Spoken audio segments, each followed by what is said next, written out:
प्रदेश के honourable speaker Shri Kuldeep Singh ji Pathania से मेरी मुलाकात लगभग 2 वर्ष पूर्व हुई थी और ये पहली ही मीटिंग में जिस प्रकार से इनका डेलिब्रेशंस थे, जो इनके भाषण थे, जो इनका विषय था पार्लियामेंट्री सिस्टम के प्रति, डेमोक्रेसी के सिस्टम, उसने मुझे आकर्षित किया इनकी ओर और मैं बहुत रिगार्ड और रिस्पेक्ट करता हूँ इनका। तो मेरा मन था कि इनसे व्यक्तिगत रूप से मिलकर बहुत कुछ सीखने का भी, और साथ ही में हमको पता है कि हिमाचल प्रदेश की विधानसभा ने डिजिटलाइजेशन के माध्यम से सबसे पहले एडवांस थी।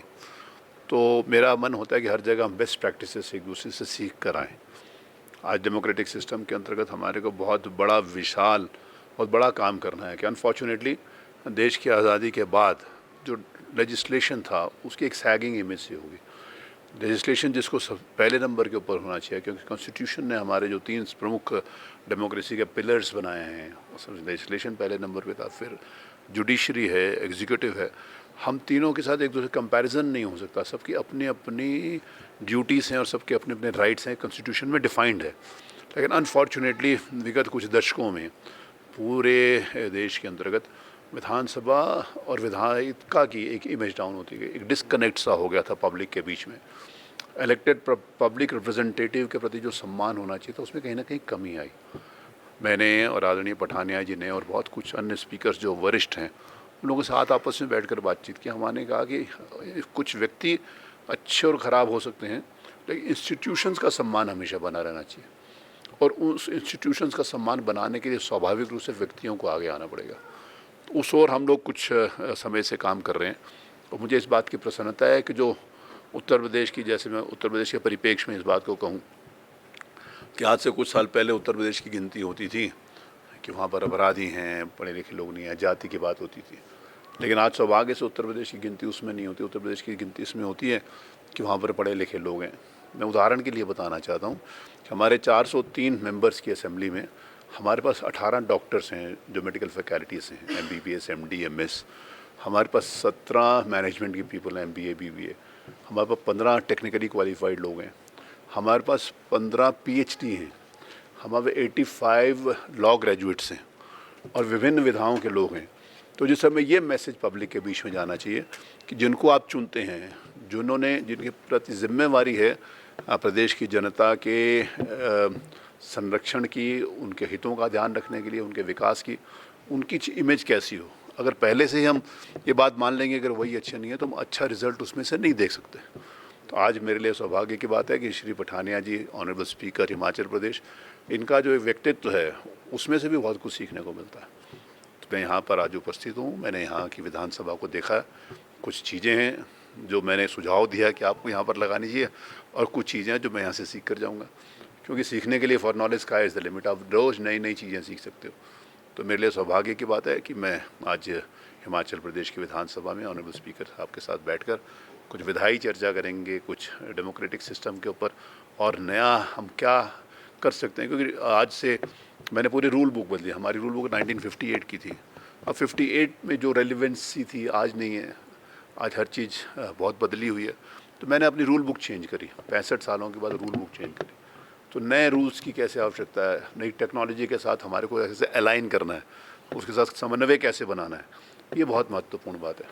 तो उस और हम सब लोग मिलकर काम कर रहे हैं। महत्वपूर्ण भूमिका, जैसे अभी हम लोगों ने पिछले दिनों all India presiding officers conference हमारी थी पटना में, तो वहाँ पर हम सब लोगों ने इसके ऊपर डिबेट किया। मुझे प्रसन्नता है कि श्री कुलदीप सिंह जी पठानिया बहुत एक्टिव पार्टिसिपेशन लेते हैं डिबेट्स में। हमारे कॉन्स्टिट्यूशन ने हमारे को ये राइट दिया है, 164(2) ये कहता है कि the council of ministers collectively answerable to the Vidhan Sabha of the state.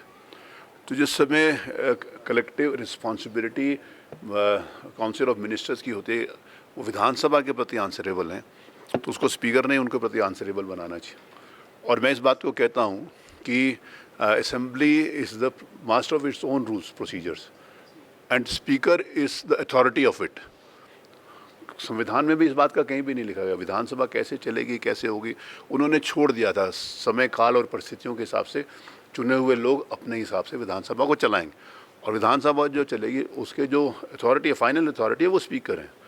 हमारे पास ही उसने लिखा हुआ 212 के अंतर्गत उसमें आर्टिकल में कि विधानसभा की कोई भी बात है वो कहीं भी चैलेंज नहीं हो सकती, कोई कोर्ट भी उसको चैलेंज नहीं अनटिल एंड अनलेस वो कॉन्स्टिट्यूशन की मूल अवधारणा को चैलेंज करती हो, अदरवाइज नहीं कर सकती वो। तो ये सारी बातें हैं, तो स्पीकर्स को थोड़ा स्ट्रांग होना चाहिए। और इधर कुछ हुए भी हैं, स्ट्रांग होने का मतलब कन्फ्लिक्ट नहीं है, स्ट्रांग होने का मतलब समन्वय है।